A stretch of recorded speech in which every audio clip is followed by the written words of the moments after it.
Hatchbox PLA, does it perform as good as the box looks? Well, I told you now, you probably would watch the video.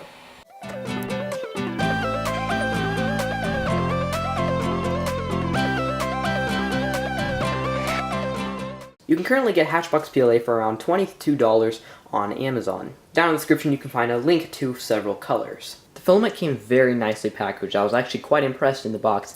In the box you'll obviously find the filament, and what's very interesting is that they actually come with a catalog talking about all the different types of filaments that they sell. It came in a vacuum sealed bag, as all filaments should. It was pretty easy to get off, and on the side of the spool you can actually see they gave suggested print settings, such as temperature and also the weight of the roll and the tolerances and other useful information for printing.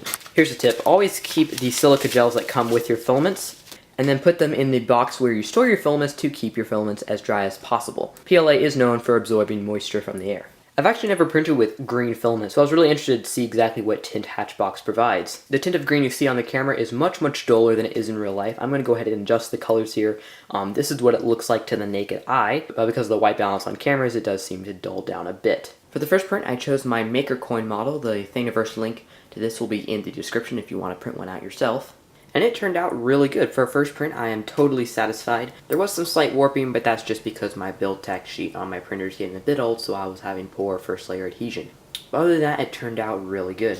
Oh, by the way, if you want to print one of these out yourself, be sure to set your extrusion width pretty much to the size of your nozzle diameter, so 0.4 millimeters for most people. That way your printer will be able to print out these small details much easier. Next, I printed out a holder for all my SD and micro SD cards. I'm always losing them, so this way I have a place to keep them. Print quality was about the same. For some reason I'm still having bad layer adhesion, so I'm having some slight warping, which I believe is affecting the lineup of the layers. I was a little concerned with all this warping, so before doing my next print I re-leveled my bed and cleaned off my build tack sheet to make sure I had good first layer adhesion. After doing all that, I printed out this little octopus model, which printed just fine, no warping whatsoever.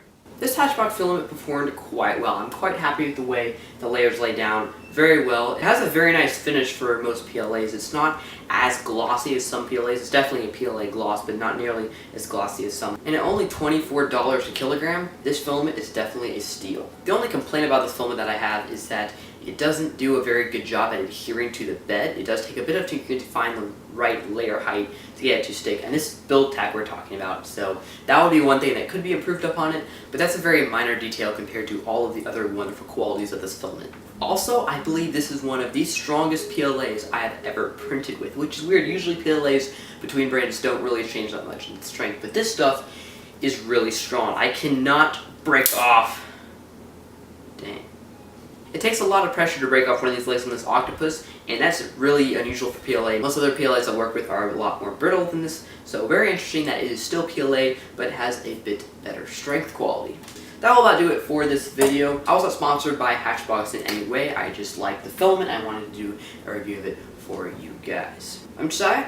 Thanks for watching. I couldn't break this off earlier, and now I can. Oh well, what can you expect from PLA?